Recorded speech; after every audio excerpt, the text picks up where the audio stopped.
What's up, everybody? This is Scott from NoLeftTillMetal.com, and I started a new segment today. My top albums from different years. And today I thought I'd start with 1976, which is the year that I discovered, hard rock and heavy metal. I was just a kid in grade school, but it was a great year for music. I seen a lot of videos on YouTube about, best albums from the 1980s, best heavy metal albums from the 1980s, and no doubt there was some great heavy metal albums. But before the 80s, there was the first wave of heavy metal, and that would have been the 70s. So I'm going to start with 76 and the very first album, and these are not necessarily in order of favorite to least favorite or any of that sort, just 15 great albums from that year. And we'll start with number one, great British heavy metal band, Uriah Heep, High and Mighty. Definitely one of the bands that inspired the second wave of British heavy metal, but first waver right here, High and Mighty. Number two, Jimi Hendrix Prodigy, Frank Marino, Mahogany Rush 4. Classic album, guitar heavy album. If you like Hendrix, you like Mahogany Rush, you like Frank Marino. The man's never really released a bad album, so, but Mahogany Rush 4. Solid, heavy, rock and roll album. Number three, an absolute classic, AC/DC High Voltage. Yes, classic album. There's not a song on this album that, probably isn't being played on radio even today. So, 1976, High Voltage. And also, it was released in Australia with a different cover on the Albert label. And then this next album is definitely one of my top favorite albums of all times of any era. Aerosmith, Rocks, 1976, Columbia Records. Definitely one of their heaviest records. Nobody's Fault, absolutely just pummeling album for 76. Nothing was that heavy in 76. Back in the Saddle, Nobody's Fault, Sick as a Dog. This whole album was just so heavy for 76. This was heavy metal defined in 76.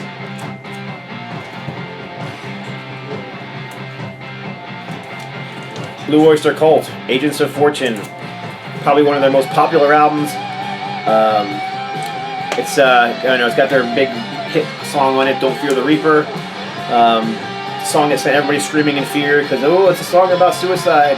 It's not really a song about suicide, people. It's actually a song about not fearing death and going into the unknown afterwards, and and seeing those people that you lose.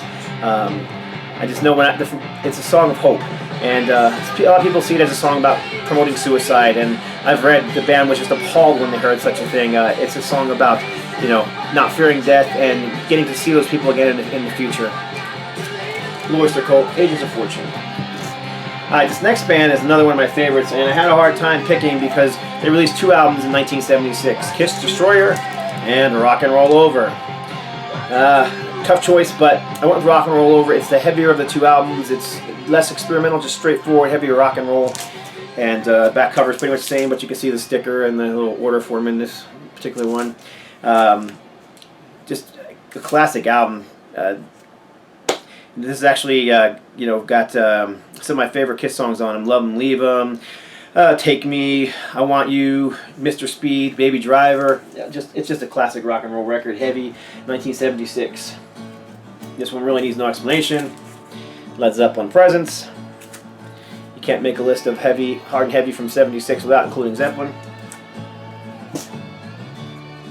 And then we got the Motor City Madman, Ted Nugent, Free For All. This here is actually the second pressing of this album. You can see in the corner up here, that is the second pressing. The first pressing was kind of, which I'm going to show you right now, it's a little different. You can kind of see there. It's kind of hard to see. Kind of light, tight, multicolored. Very light, but that's probably why they changed it, because it was ridiculous. You couldn't see it, but Ted Nugent, Free For All. This is Ted's second solo album. Featured Meatloaf doing some of the vocals, along with, of course, Ted Nugent singing, and Derek St. Holmes sang on the song as well. Classic. The title track is, one that Ted wouldn't go to any concert without playing. So, Ted Nugent, Free For All. This is a great album. Rainbow Rising, Richie Blackmore, Ronnie James Dio, Kazi Powell. This is just a classic record. I mean, it just doesn't get any better than this in 1976 and Rainbow Rising. And then we have another British band, Queen, Day at the Races. Not necessarily my favorite album by them, but still a solid, good album by them. There's no, this is before they went into the experimenting in disco and all the other things. This is just pure heavy rock. It still has all that, Baker arrangements where it has all the layered vocals and harmonies and all that kind of stuff that Queen is known for. So yeah, it's a classic Queen album, Day at the Races, 1976. Probably one of the heaviest records from '76 here. Scorpions' Virgin Killer. And this is the US pressing, US cover. The original pressing from Europe has a cover that I think is inappropriate of a young naked girl with a piece of cracked glass in a, I don't know, a bad spot. But anyhow, I don't have that pressing. I don't want that pressing. This was good enough. Great record. Yuli John Roth on guitar, just screaming guitar stuff on here. Another Hendrix prodigy, and you can definitely hear it. He just does all kinds of experimentations and heavy songs. Pictured Life, Backstage, Queen, Virgin Killer, Hellcat. I mean, this is all classic stuff from the 70s. Doesn't get much more heavy than that in '76. Another freaking classic album. Thin Lizzy, Jailbreak. And again, I had a hard time picking because that same year they released Johnny the Fox. But with songs like, Emerald, Boys Are Back in Town, Jailbreak, I mean, what else is on here? Cowboy Song, Warriors. This you just can't get better than this here. This is also their big breakout album because it had the actual hit Boys Are Back in Town on it, and they became bigger in America because of it. This is the American pressing, and then I have the European pressing as well, which I took out of the sleeve so you can see the difference. But it actually has like first of all, it's a gatefold, unlike the American one. But you can see that it's got the cutout. And you can see the band on the inside of it. This is on Vertigo Records.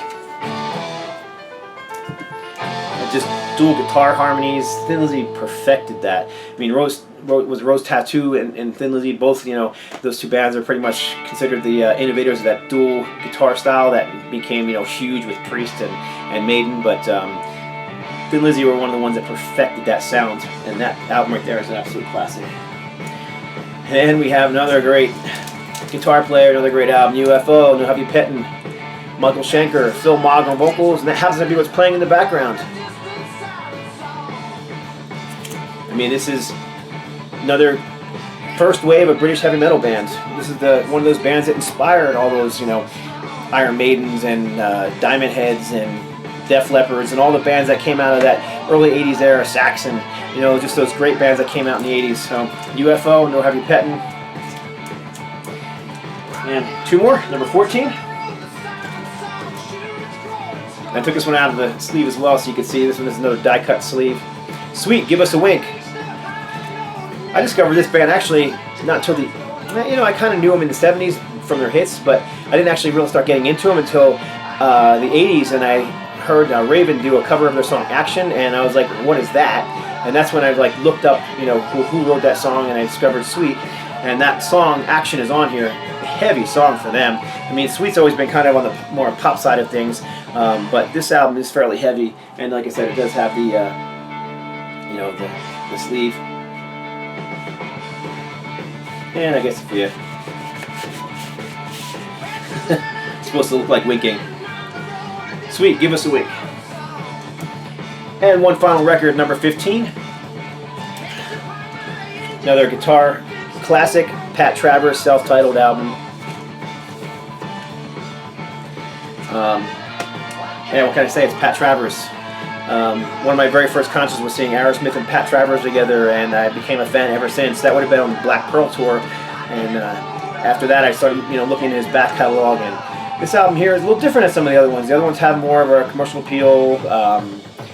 It's got some of the radio songs on. This is just straightforward heavy rock and roll. Another obvious you know, prodigy of Jimi Hendrix, though he doesn't sound like Hendrix, but it's got that same heavy metal, hard rock guitar drive that Hendrix basically, you know, invented.